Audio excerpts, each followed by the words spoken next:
मोक्षमार्गस्य नेतारं भित्तारं कर्म भूभृतां ज्ञातारं विश्वतत्त्वानां वन्दे तद्गुणलब्धये वन्दे तद्गुणलब्धये।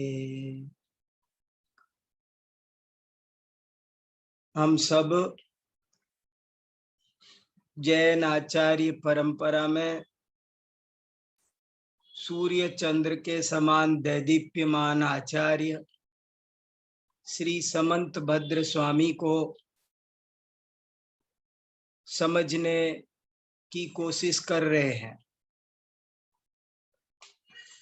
आचार्य समंत भद्र को पढ़ना वो तो अलग से कभी संभव होगा, देखेंगे, लेकिन अभी इस 8 दिन के शिविर में हम इस बात की कोशिश कर रहे हैं कि हमको आचार्य समंत भद्र का परिचय प्राप्त हो और उनके ग्रंथों में क्या विषय आया है और वो क्यों महत्वपूर्ण है, हमें उनको पढ़ने की प्रेरणा मिले, उनके व्यक्तित्व को समझकर स्वयं भी परीक्षा प्रधानी बनने की प्रेरणा मिले। इस भावना से हम लोग उनकी क्या जीवनी है, क्या कैसा उनका व्यक्तित्व है, कैसी उनकी विचारधारा है, वस्तु को कैसे देखते हैं, कैसे सोचते हैं, कैसे समझते हैं, कैसे समझाते हैं, उनकी दृष्टि में स्तुति क्या है, स्तुत्य क्या है, स्तोता क्या है, स्तुति फल क्या है, इत्यादि बातें कैसी कैसी हैं, इनको अपन समझ रहे हैं। और उस क्रम में हमने पाया कि उन्होंने अनेक ग्रंथों की रचना की है, जिनमें से 5 ग्रंथ हमें आज उपलब्ध हैं।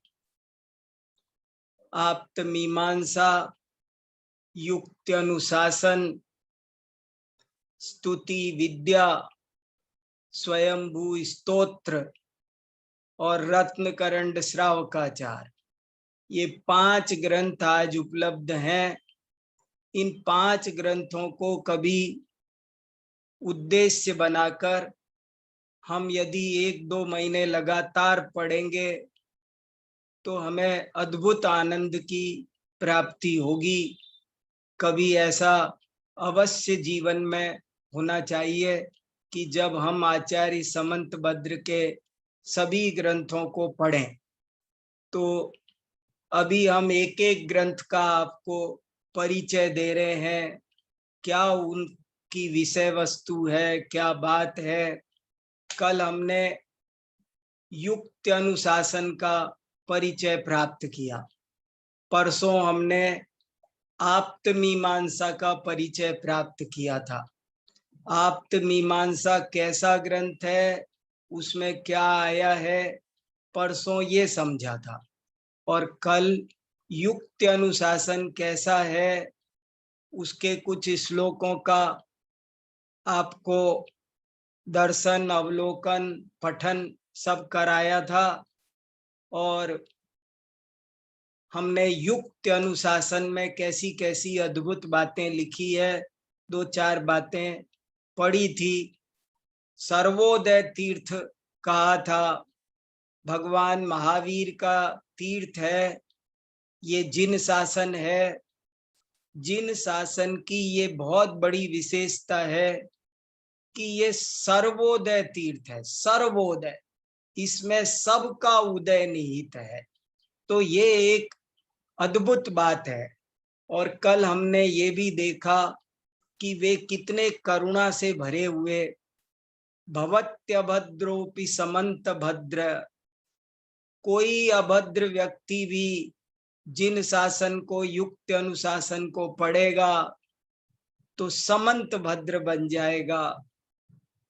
और उन्होंने ये बात कितनी बढ़िया कही कि आओ आओ, जैन दर्शन को, स्यादवाद शासन को पढ़ो तो सही, चाहे इसका विरोध करने के लिए पढ़ो, खंडन करने के लिए पढ़ो। हमें किसी का खंडन करना हो तो भी तो उसे पढ़ना होता है। ईमानदार खंडन तो तभी होगा ना। बहुत से लोग किसी का भी खंडन करते हैं जबकि उसको पढ़े नहीं होते हैं। समंत भद्राचार्य ने उन लोगों को कहा कि तुम्हें जैन दर्शन का विरोध करना है ना, खंडन करना है, आओ खंडन करने के लिए ही पढ़ो, इससे द्वेष रख करके पढ़ो। देखो, आपको ने ये बात तो बहुत सुनी होगी कि श्रद्धा रख कर पढ़ो। पहले श्रद्धा चाहिए, पहले सारी दुनिया यहीं पर हमारे साथ में एक तरह का ब्लैकमेलिंग करती है। श्रद्धावान लभते ज्ञानम, पहले श्रद्धा करो, यहीं से हमारे साथ में इमोशनल अत्याचार शुरू हो जाता है। श्रद्धा रखो। समंत भद्राचार्य ने आपको खुला चैलेंज दिया कि आपको बिल्कुल श्रद्धा रखने की जरूरत नहीं है, आप तो द्वेष भाव से पढ़ो। कामम द्विषन, मुझे ये पसंद है कि तुम द्वेष भाव रख करके पढ़ो, लेकिन मुझे विश्वास है कि तुम इसे पढ़ोगे, समझोगे तो जल्दी तुम्हें अभद्र होते हुए भी समंत भद्र बनने का अवसर मिलेगा। ऐसा हमने युक्त अनुशासन में पढ़ा। उनकी भाषा कैसी अद्भुत है, कितने सुंदर वाक्य विन्यास है, क्या संधि समास है। हम सब उसके बारे में कला पक्ष पर तो हमने चर्चा ही नहीं की, लेकिन वो और भी अद्भुत है। फिर देखिए, अब आज मैं थोड़ी सी चर्चा स्वयंभू स्तोत्र के बारे में करना चाहता हूं।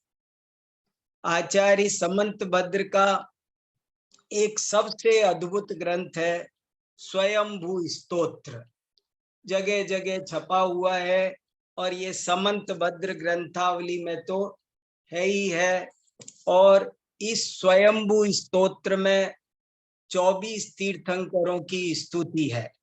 स्वयंभू स्वयंभू शब्द तीर्थंकर का पर्यायवाची है। स्वयंभू अर्थात तीर्थंकर, जैसे जल और पानी पर्यायवाची है, ऐसे स्वयंभू और तीर्थंकर पर्यायवाची हैं।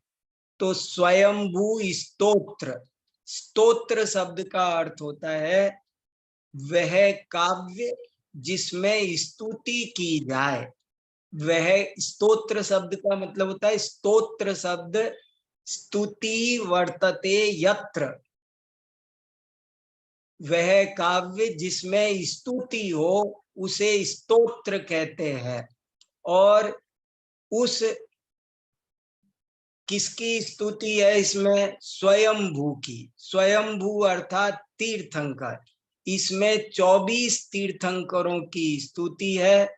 और लगभग सभी तीर्थंकरों की स्तुति 5-5 छंदों में है।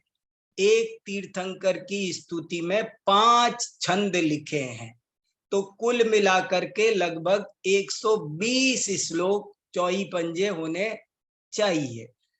लेकिन इसमें 142 श्लोक हैं। 142 श्लोक इसलिए है क्योंकि कुछ स्तुतियों में छंद ज्यादा है। एक अरनाथ भगवान की स्तुति है, वो 18 छंदों में है। महावीर भगवान की स्तुति है, वो 10 छंदों में है।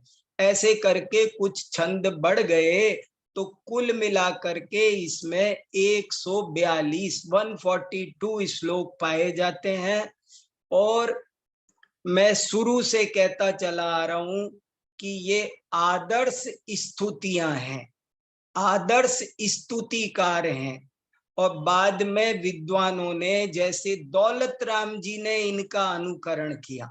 बड़े विद्वानों ने जब स्तुतियां लिखी तो इनका अनुकरण किया। कैसे वो स्तुति लिखी जाए, ये कला इस स्वयंभू स्तोत्र को पढ़ने से आपको प्राप्त होगी।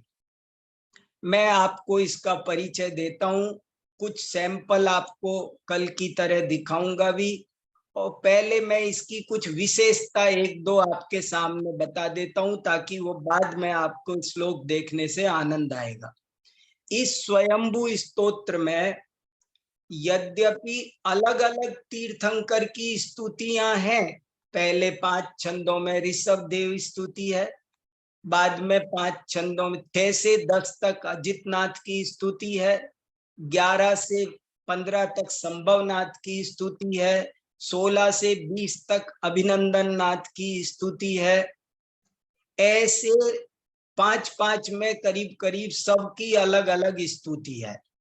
लेकिन इसकी सबसे बड़ी विशेषता ये है कि कहीं पर ये पता ही नहीं चलता कि ये किसकी स्तुति चल रही है, क्योंकि इन्होंने उनका कोई लौकिक परिचय नहीं दिया, उनका कोई बाह्य परिचय नहीं दिया। जैसे मान लो वे ऋषभ देव की स्तुति कर रहे हैं, तो वो ये नहीं लिख रहे कि आप अयोध्या में पैदा हुए थे, बैल आपका चिन्ह है, नाभि राय मरुदेवी आपके माता पिता है, 500 धनुष की आपकी काया थी, ब्राह्मी सुंदरी नाम की आपके 2 बेटियां थी, भरत बाहुबली आपके पुत्र थे।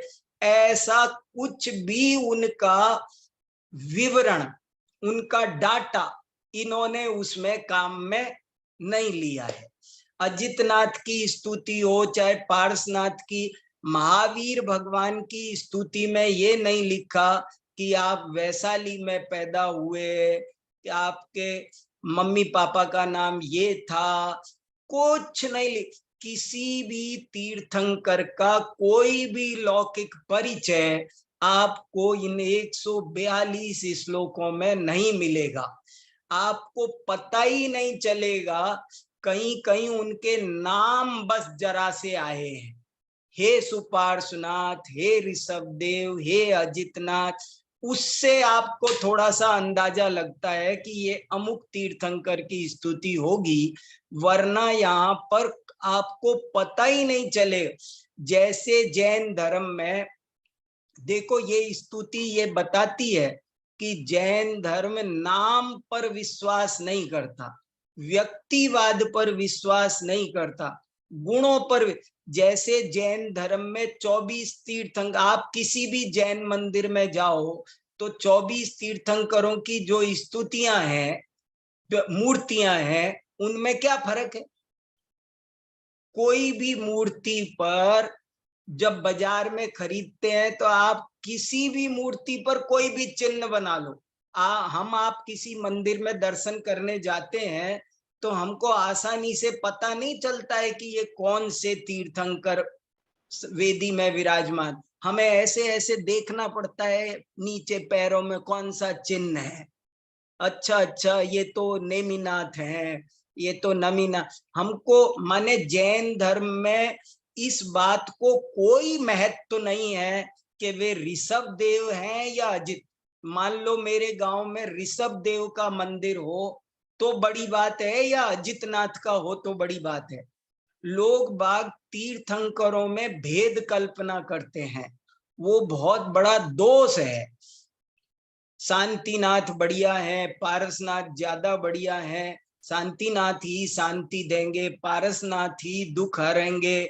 और उसमें भी पता नहीं, अब तो और भी ज्यादा धीरे धीरे भेदभाव है कि महावीर भगवान भी महावीर जी वाले ही होने चाहिए, चंदा प्रभु भगवान भी और कोई नहीं, तिजारा वाले ही होने चाहिए।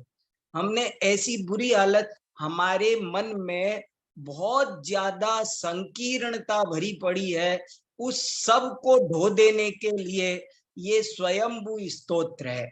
ये बताता है कि 24 तीर्थंकर एकदम समान है, उनमें जो रंच मात्र भी अंतर करता है वो अज्ञानी है।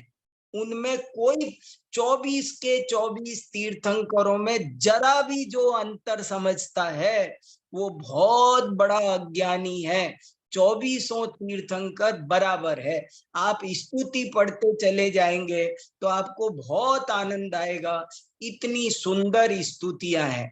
और कैसे की है इन्होंने स्तुतियां, कैसे की है देखो, मैं आपको इनका वो बताता हूं तरीका। आपको छंद सुनाता हूं थोड़े से, आपको उनका हिंदी में पहले मीनिंग समझाता हूं, क्योंकि अब जब आपको संस्कृत के दिखाऊंगा तो सब लोगों को वो आसानी से नहीं समझ में आएंगे। हमारे कई सामान्य लोग भी जुड़े हुए हैं, तो मैं आपको बताता हूं कि जैसे इन्होंने स्तुति कैसे की।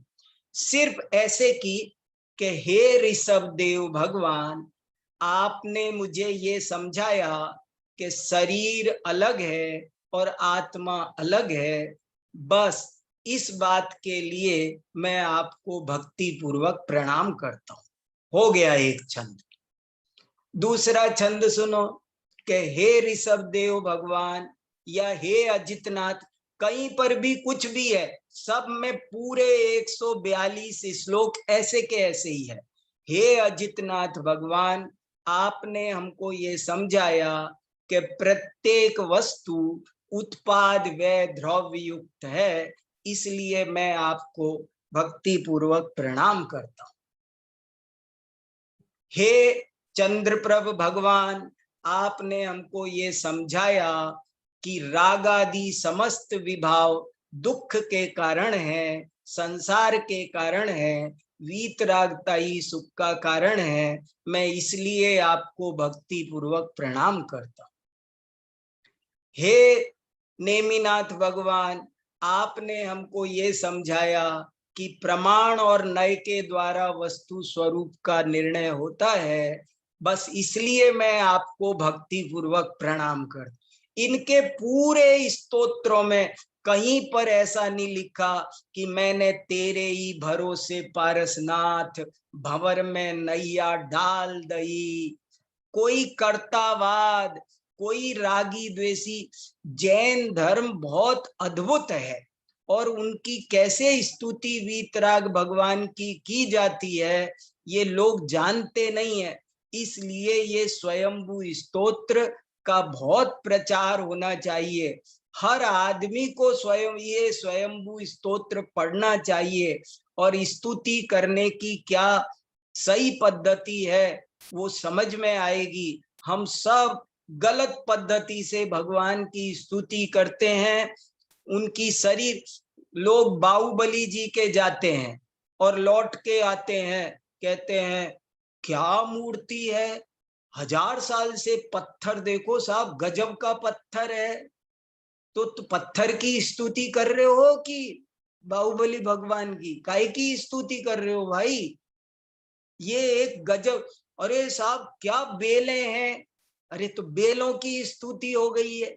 ये स्तुति आपने कहा वो इतने बड़े बड़े तो कान है, तो ये कानों की स्तुति हो गई। मैंने बाहुबली भगवान पर भी एक लेख लिखा है, वो भी आज आपको ग्रुप में भेजूंगा। बड़ा सुंदर रोचक इंटरेस्टिंग वार्ता।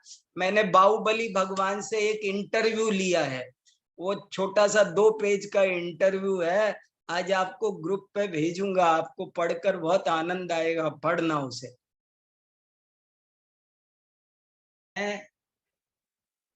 कि तुम मुझे बाहुबली कहते हो, लेकिन मेरे तो बाहु ही नहीं है, मैं कहाँ बाहुबली हूं? मैं तो ज्ञान बली हूं, मैं तो ध्यान बली हूं, मैं तो आत्म बली हूं। देखो प्रवचन सार में एक 80 नंबर की गाथा में ऐसा आता है कि जो भगवान को द्रव्य गुण पर्याय से जानता है उसका मोह क्षय होता है। ये बहुत, ये लाइन स्वर्ण अक्षरों में लिखा लेनी चाहिए। जो अरिहंत को द्रव्य गुण पर्याय से जानता है उसका मोह क्षय होता है। जैसे मैं आपसे पूछूं कि महावीर भगवान को जानते हो, तो आपको वही ना जो सिद्धार्थ और त्रिशला के दुलारे हैं, तो तुमने महावीर भगवान को उनके मम्मी पापा से जाना, द्रव्य गुण पर्याय से नहीं जाना। मैंने पूछा महावीर भगवान को जानते हो? बोले वही ना जो वैशाली में पैदा हुए थे। तो तुमने वैशाली से जाना, तुमने द्रव्य गुण पर्याय से नहीं जाना। और मोक्ष है उसका होगा जो द्रव्य गुण पर्याय से जानेगा। तो ये जो स्तुति है, मैं तो इसका दीवाना हूं। 142 श्लोकों में से 125 श्लोक तो मुझे कंठस्थ हैं। मैं पढ़ता हूँ, बार बार पढ़ता हूँ। इतना मुझे पसंद है कि कुछ पूछो नहीं। मेरे मन में जो भाव है ना, वो तो मैं 10% आपको बता पा रहा हूँ। इतना गदगद होता हूँ, इतना गदगद होता हूँ। हमने संस्कृत पढ़ी है ना, तो मुझे एक एक शब्द में जो रस समझ में आता है ना, वो आपको बता नहीं सकता। डरता हूं कि आप बोर हो जाओगे, सोचोगे क्या। नहीं तो मुझे इतना आनंद आता है। क्या सर्वोदय शब्द लाए। अभी स्वयंभू स्तोत्र में एक बहुत सुंदर शब्द आया है, संसद। भगवान महावीर, भगवान तीर्थंकरों के, सभी तीर्थंकरों के समोसरण को क्या कहा जब इन्होंने ये कहा कि हे भगवान, आपने समोसरण में हमको ये समझाया कि ये विश्व किसी के द्वारा बनाया हुआ नहीं है, कोई बिगाड़ नहीं सकता, ये अनादि निधन है, ये 6 द्रव्यों से बना हुआ है। आपने हमको ये गजब की बात समझाई है। बस मैं तो आपको इसलिए प्रणाम करता हूँ। सारी स्तुति ऐसी की ऐसी है। बताओ क्या गजब की स्तुति है। आपने हमको ये समझाया कि ये विश्व किसी ने बनाया नहीं, कोई रखता नहीं, कोई नष्ट नहीं कर सकता। हम इसलिए आपको प्रणाम करते हैं। तो वहां 2-4 बार ऐसी बात आई है कि समोसरण में बताया। तो समोसरण के लिए इसमें शब्द आया है संसद। क्या शब्द आया है? संसद। और मेरे को बहुत आनंद आता है कि वर्तमान में हमारी पार्लियामेंट को हिंदी में संसद कहते हैं, अंग्रेजी में जिसे पार्लियामेंट कहते हैं उसको हिंदी में संसद कहते हैं। तो मेरे को इसको पढ़कर के समझ में आया। और थोड़ा इतिहास जब मैं जैन धर्म का पढ़ता हूँ, मेरा थोड़ा इतिहास में भी रुचि है, तो मुझे पता चला कि जब हमारा देश स्वतंत्र हुआ, अभी कल स्वतंत्रता दिवस भी आ रहा है, कल मैं एक स्वतंत्रता दिवस पर भी व्याख्यान करूंगा।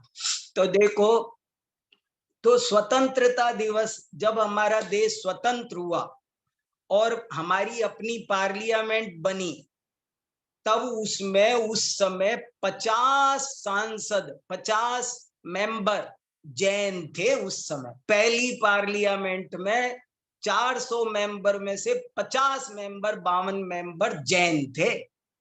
और उन 52 जैन मेंबरों ने, लगता है उन्होंने ही सुझाया होगा कि इस पार्लियामेंट को हिंदी में क्या कहा जाए। तो उन्होंने कहा होगा इसका नाम संसद रखो। क्यों कहा होगा? इसलिए कहा होगा कि जैसे समोसरण में शेर और गाय, चूहा और बिल्ली, विरोधी, जन्मजात विरोधी लोग भी प्रेम से बैठते हैं, ऐसे ही पार्लियामेंट में सत्ता पक्ष भी बैठेगा और विरोधी दल के लोग भी बैठेंगे। लेकिन उनको लड़ना नहीं चाहिए, बल्कि मिलजुल करके देश की सेवा करनी चाहिए। इस भावना से उन्होंने पार्लियामेंट का नाम रखा संसद। संसद, सम सद माने बैठना। सम्यक प्रकारेण सीदंती जना यत्र तत्संसद। जहां सम्यक रूप से नेता लोग बैठते हैं उसका नाम संसद है। ऐसे बहुत सारे शब्द इसमें बड़े अच्छे अच्छे आए हैं और बहुत ही सुंदर स्तुति है, गजब की स्तुति है। मैंने इस स्तुति पर कई बार व्याख्यान किए हैं। एक बार मैंने 24 व्याख्यान किए हैं। रोज 1 घंटे बोलता था और एक दिन में एक स्तुति सुनाता था। तो 24 घंटे का मैटर अब मुझे आपको 24 मिनट में समझाना है। तो देखो क्या गजब की अद्भुत चीज है। तो अब आपको मैं स्क्रीन दिखा रहा हूं। अंकित भैया स्क्रीन लगाओ और देखो भैया, थोड़ा सा सैंपल आप देखो। और मैं जो बात कह रहा हूं वो अपने मन से नहीं कह रहा हूं, इसलिए आपको सैंपल दिखा रहा हूं। मैं ऐसे ही सुना सकता था पूरा पौना घंटे, लेकिन मैं आपको कुछ सैंपल दिखा रहा हूं ताकि बात समझ में आए कि क्या बात उन्होंने कही है। एक दो स्तुति आपको दिखाता हूं। सबसे पहले मैं आपको, कौन सी स्तुति आप लगा रहे हैं? ठीक, पांचवें तीर्थंकर की, सुमतिनाथ भगवान की, पंचम तीर्थंकर सुमतिनाथ भगवान की स्तुति का सैंपल देखिए कैसी स्तुति है। आप सब स्वयं देखो, मैं पढ़ाने में निमित्त हूं, आपको स्वयं पढ़ना है। आप देखो क्या लिखा है इस स्तुति में। अन्वर्थ संज्ञा सुमतिर्मुनिस्त्वं स्वयं मतम येन सुयुक्ति नीतम यतश्च शेषे सुमते सुनास्ति सर्वक्रियाकारक तत्व सिद्धि।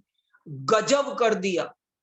क्या मुझे तो इतना ज्यादा प्रभाव, इतना बढ़िया कोई लिख दे, कोई लिख सकता है ऐसी कोई चीज ये कोई पारस चिंतामणि क्या चीज लिखी है। देखो हिंदी सुनाता हूं। हे सुमतिनाथ भगवान, आप सचमुच सुमति हो। अनवर्थ संज्ञ, अनवर्थ संज्ञ माने जो आपका नाम है वैसे ही आप हो। हे सुमतिनाथ भगवान, आप वास्तव में सुमति हो। सुमति माने जिसकी बुद्धि अच्छी हो, अच्छी बुद्धि वाला, अच्छे ज्ञान वाला। तो हे सुमतिनाथ भगवान, आप खाली नाम के सुमति नहीं हो, बल्कि आप सचमुच सुमति हो। क्यों हो? अब सुनो, अब अंदाजा लगा लेना हम सुमति हैं कि कुमति हैं। अब अपना चेक कर लेना। बड़े लोग ऐसे ही बोलते हैं तरीके से, वो ये नहीं बोलेंगे तुम कुमति हो, वो ये बोलेंगे कि ये सुमति हैं क्योंकि, अब ये उनके बारे में। हे सुमतिनाथ भगवान, आप सुमति हो क्योंकि आपने स्वयं प्रमाण नय से परीक्षा करके तत्व को स्वीकार किया है। अब इतनी सी लाइन पर आपको गदगद नहीं हो रहे? मेरा तो रोम रोम उल्लसित हो रहा है। हे सुमतिनाथ भगवान, आप सचमुच सुमति हो। क्यों? बस एक ही लाइन में मुझे तो 24 घंटा काफी है।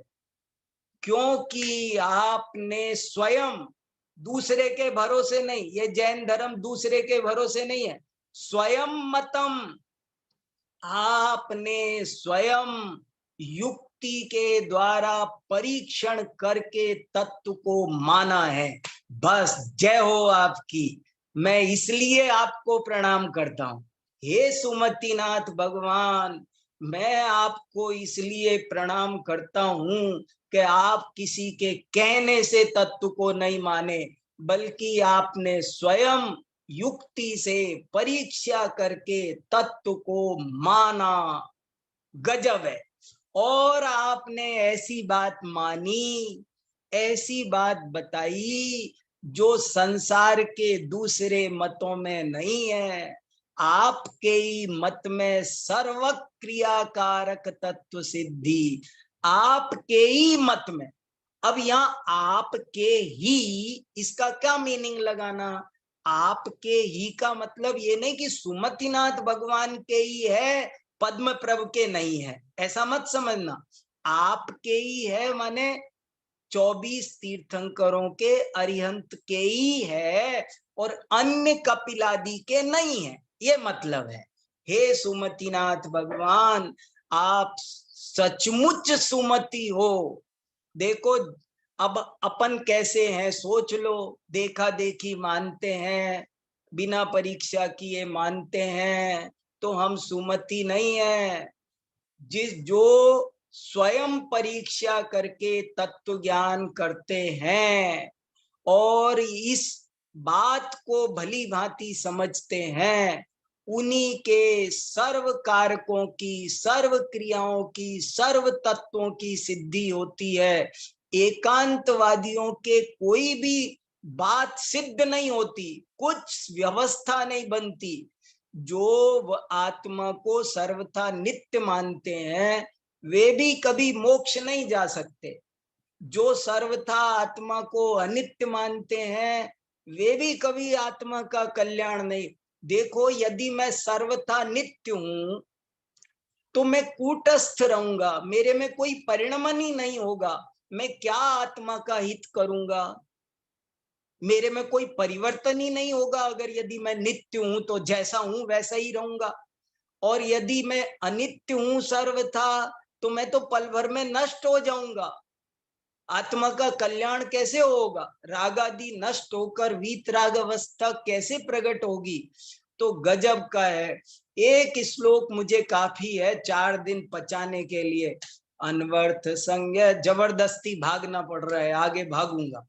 अनवर्थ संज्ञा सुमतिर्मुनिस्त्वं स्वयं मतम येन सुयुक्ति नीतम यतश्च शेषेषु मतेषु नास्ति सर्वक्रियाकारक तत्व सिद्धि अनेकमेकं च तदेव तत्वं वेदान्वय ज्ञानमिदं हि सत्यम। कोई एक श्लोक समझ जाए ना तो तत्काल सम्यक्तु की प्राप्ति हो जाए। ऐसे वचे समंत भद्रस्य वीरस्य विजृंभते। समंत भद्र भगवान के वचन महावीर की तरह कहे गए, वो ऐसे ही नहीं कहे गए। एक श्लोक काफी है। अनेकमेकं च तदेव तत्त्वं वेदान्वय ज्ञानमिदं हि सत्यम मृषोपचारोन्यतरस्य लोपे तत्शेष लोपोपि ततोनुपाख्यम। तत्व एक भी है, अनेक भी है, तत्व भी है, अतत्व भी है, भेद भी है, अभेद भी है, और यही बात सत्य है, बाकी सब झूठ है। गजब की बात। अरे भाई, अगर छोटा नहीं है तो बड़ा कहाँ बचेगा? यदि नित्य नहीं है तत्शेष लोपोपि, ये दो में से एक का लोप कर दोगे तो दूसरा भी लुप्त हो जाएगा। ये गजब की बात। तर्क तो देखो, तर्क चूड़ामणि के कि एक का लोप करते हो।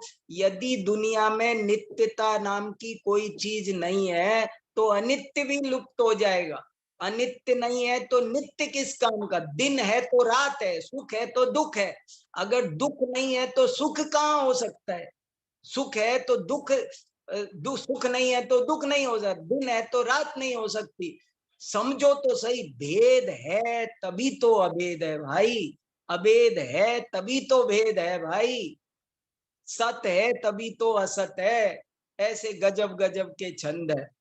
न सर्वथा नित्य मुदेत्यपेति न च क्रियाकारक मत्र युक्तम नैवा सतो जन्म सतो न नासो दीपस्थम पुद्गल भावतोस्ति। दीपक कभी नष्ट नहीं होता, अंधकार कभी नष्ट नहीं होता, कोई भी चीज कभी भी पूरी तरह नष्ट नहीं होती, उसकी पर्याय मात्र बदलती है। कभी भी कोई भी चीज पूरी तरह नष्ट नहीं होती। अंधकार, और बड़ा अच्छा उदाहरण दिया, अंधकार और प्रकाश। इस कमरे में अभी प्रकाश है और मैं ऐसे स्विच बंद करूं तो अंधेरा हो जाएगा। तो अंधेरा कहां से आया? कहां से आया अंधेरा? प्रकाश कहां गया? और फिर लाइट जलाएंगे तो फिर प्रकाश आ जाएगा। तो कहां से आया प्रकाश? जब हम स्विच को ऑन ऑफ करते हैं तो अंधेरा कहां से आता है? प्रकाश कहां जाता है? कहां छुपता है? कहां से आता है? तो गजब की बात लिखी कि प्रकाश और अंधकार ये दोनों पुद्गल की पर्याय हैं। और जब वे ही पुद्गल परमाणु जो अंधकार रूप परिणमित हो रहे थे, वे ही प्रकाश रूप परिणमित हो जाते हैं। वे ही फिर अंधकार, ना अंधकार का पूरी तरह नाश होता है। यदि अंधकार का पूर्णतः नाश हो जाए तो प्रकाश नहीं हो सकता। यदि प्रकाश का पूरी तरह नाश हो जाए तो अंधकार नहीं हो सकता। पुद्गल भाव तोस्ती, पुद्गल रूप से उसकी सत्ता पहले भी थी। अंधकार पर्याय का व्यय हुआ, प्रकाश पर्याय का उत्पाद हुआ, लेकिन पुद्गल पर्याय, पुद्गल भाव का द्रव्य रहा। ऐसी ऊंची ऊंची बातें हैं। चलो थोड़ा आगे बढ़ो, समय भागा जा रहा है मेरे को। अगली वाली स्क्रीन लगा दो, इससे बढ़िया। तो अगली स्क्रीन में बहुत बढ़िया और एक दो छंद है बहुत अच्छे, वो देखो। ये देखो, ये एक बहुत अच्छी सुपार्श्वनाथ भगवान की स्तुति है। 5-7 मिनट ये भी सुनो आप। मैं जल्दी जल्दी पढ़ा, आपको दिखा रहा हूं जरा सा। बाद में जब तक स्वयं देखो, मैंने आपको इसलिए बताया, वही स्वयं, जो वही सुमति है जो स्वयं पढ़ेगा। जो स्वयं पढ़े वो विद्यार्थी है। अब देखो, सुपार्श्वनाथ भगवान की स्तुति भी पढ़ो। देखो, कोई किसी तरह का कोई आपने लौकिक वर्णन देखा? तुम काले हो, गोरे हो, तुम्हारे रंग ऐसा है, तुम्हारी ऊंचाई ऐसी है, कोई वर्णन किया? कोई बाह्य वर्णन नहीं है। उनकी अंतरंग वीतरागता का, अंतरंग सर्वज्ञता का और हितोपदेश। फिर सुनो, बड़ी इंपॉर्टेंट लाइन। स्वयंभू स्तोत्र की क्या विशेषता है कि इसमें 24 तीर्थंकरों की स्तुति केवल उनके 3 गुणों के कारण की गई है, वीतरागता, सर्वज्ञता और हितोपदेशिता। बाकी कोई बात नहीं उठाई गई, बाकी किसी बात से मतलब नहीं, उसका तीर्थंकर से कोई रिलेशन नहीं है। जरा ये और पढ़ते हैं, फिर थोड़ी बात कर पाएंगे तो करेंगे। स्वास्थ्यम यदात्यंतिकमेष पुंसाम स्वार्थो न भोग परिभंगुरात्मा त्रसोनुसंगान च साप्ताप शांति विदिदमाख्यत भगवान सुपार्श्व। देखो क्या अर्थ है, अर्थ सुनो आप।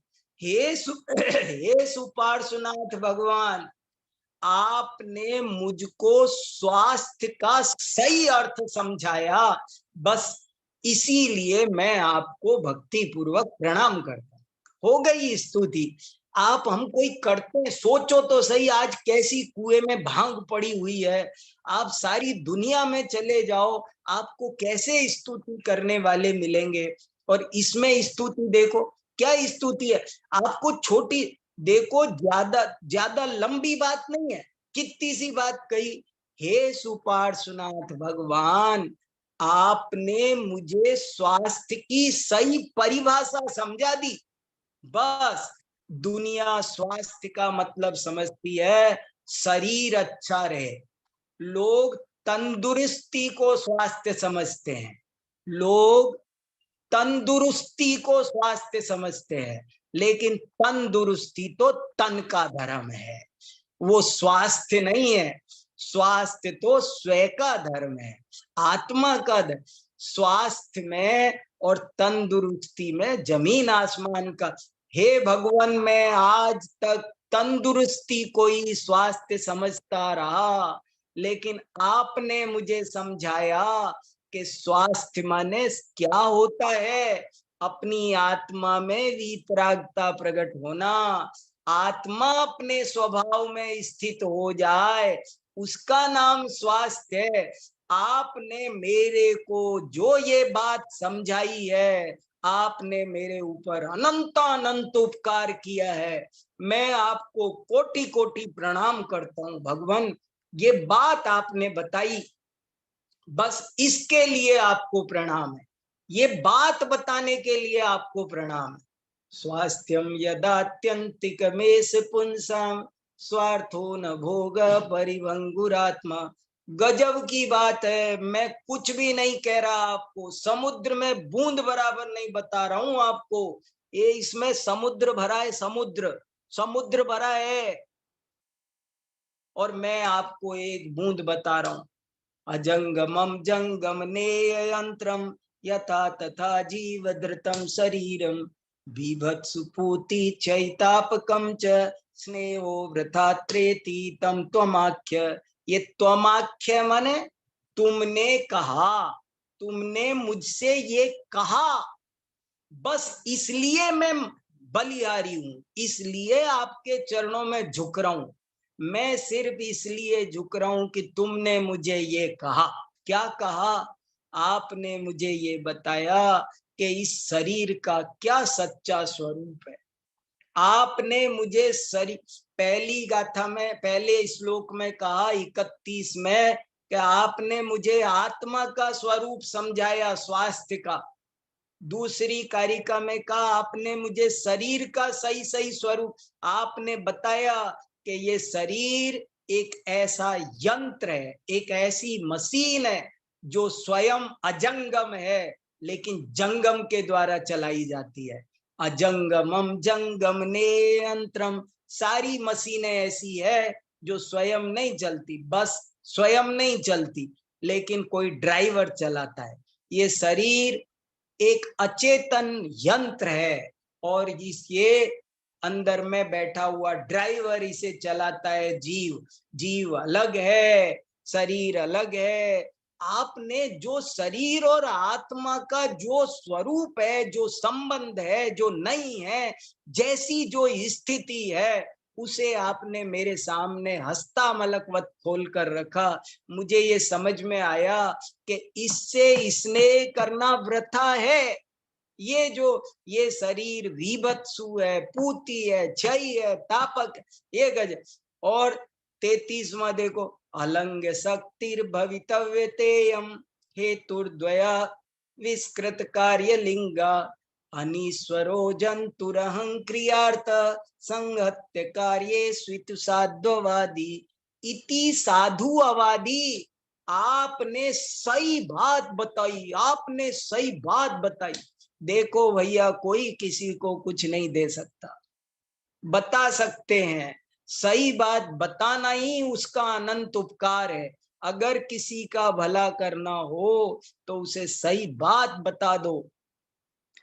हे सुपार्श्वनाथ भगवान, देखो क्या सुपार्श्वनाथ भगवान की स्तुति हो रही है। पता भी नहीं चल रहा कि वो कहाँ पैदा हुए, उनकी जन्म भूमि क्या है, निर्वाण भूमि कहाँ है, उन किस तारीख को उनका गर्भ कल्याणक हुआ, किस तारीख को दीक्षा कल्याणक हुआ। कुछ कुछ डेट वेट आ रही है और हम उन्हीं में मरे जा रहे हैं, उनमें लड़े जा रहे हैं, उनमें लड़े जा रहे हैं कि इनकी जन्म भूमि ये है कि वो है। हम उनमें मरे जा रहे, कसाय कर करके अपन जीवन खराब कर रहे हैं।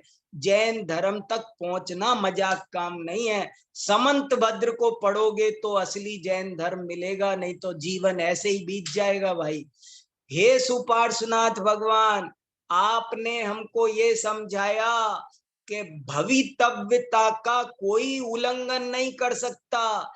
जिस द्रव्य का जिस क्षेत्र में जिस काल में, देखो क्रमबद्ध पर्याय लिखी हुई है 33वें श्लोक में। अलंघ्य शक्तिर भवितव्यतेयम, भवितव्यता माने ये क्रमबद्ध पर्याय, इयम भवितव्यता अलंघ्य शक्ति, जिस द्रव्य का जिस क्षेत्र में जिस काल में जिस भाव में जैसा जो होना है उसे इंद्र जिनेन्द्र नरेंद्र भी नहीं बदल सकते। हे सुपार्श्वनाथ भगवान, आपने मुझे ये बताया, बस मैं इसलिए बार बार आपके चरणों में सिर झुकाता हूँ, आपको प्रणाम करता हूँ। भक्ति हो रही है। देखो तो सही, ऐसे नहीं लिख रहे मैं ऐसा दीपक लाया हूँ, ऐसे चावल लाया हूँ, ऐसा गोला लाया हूँ, ऐसी बादाम है, ये फूल है, एला केला, कुछ लिखा है क्या? स्तुति हो रही है। देखो तो सही। अरे तुम सब क्रांतिकारी बनो, जैन धर्म के असली स्वरूप का उद्घाटन करो भैया। जैन धर्म को अभी बड़ा खतरा है, लोगों ने उसके असली स्वरूप को ढक दिया है।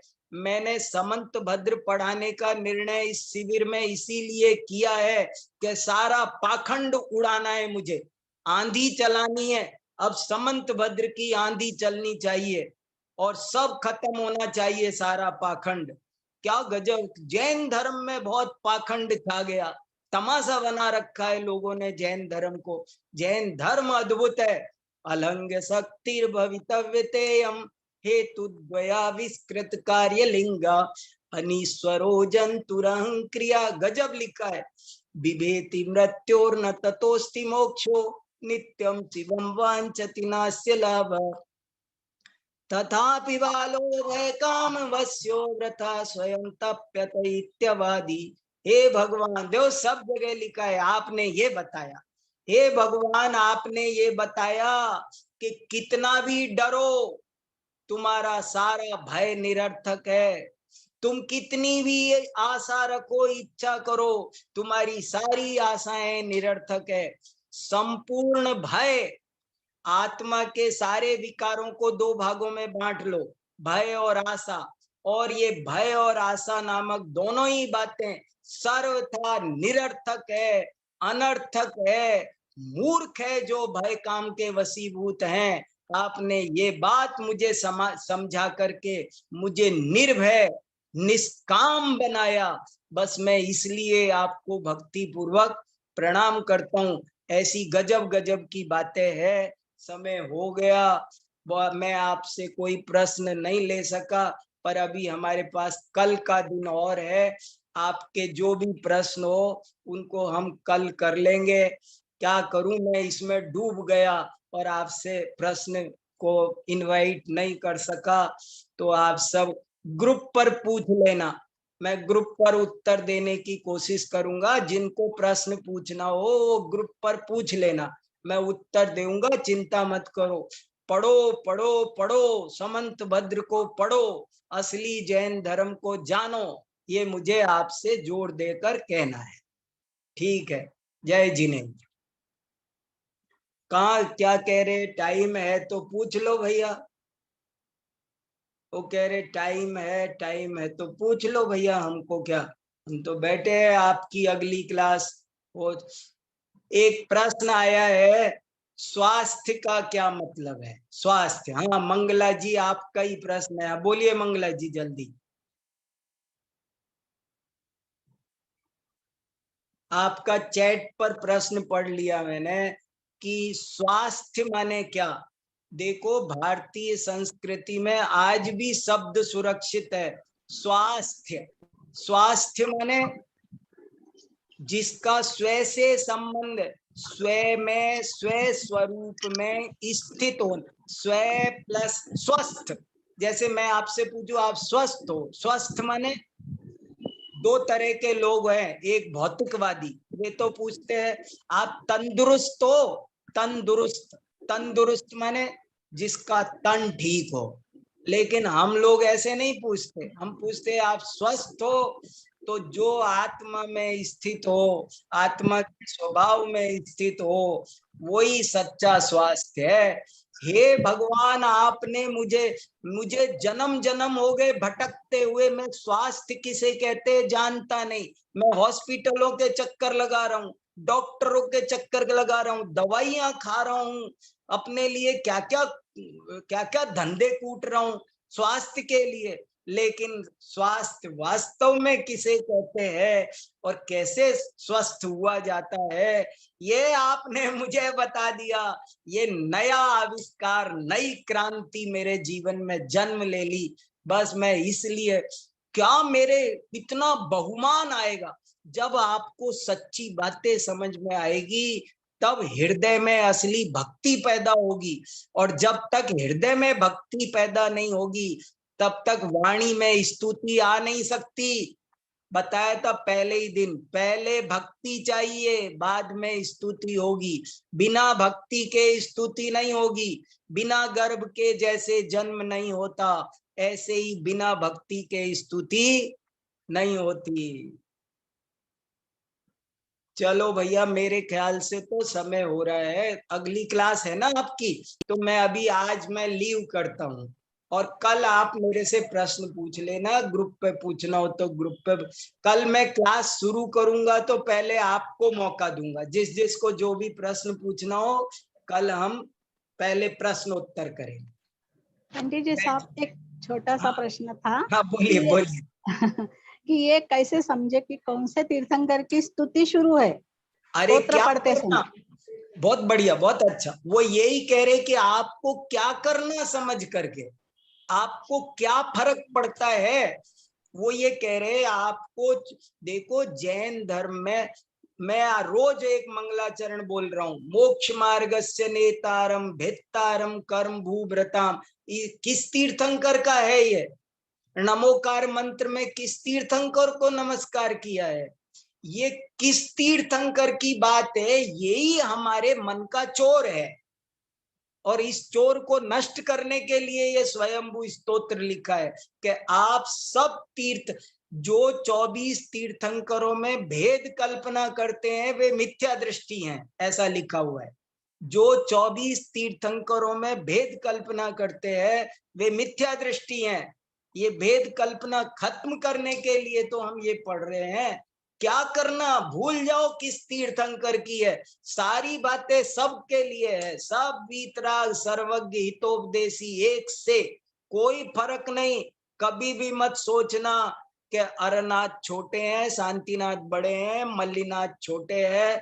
अपने अपने मन में दुनिया में टटोल लेना। लोगों के मन में ये बातें गंदी भरी हुई है, उनको है ना पारसनाथ ही पसंद आते हैं, उनको मुनि सुब्रतनाथ पसंद नहीं आते, मल्लीनाथ नहीं पसंद आते, कुंथुनाथ को, अरे कौन कुंथुनाथ होते हैं हम क्या जाने।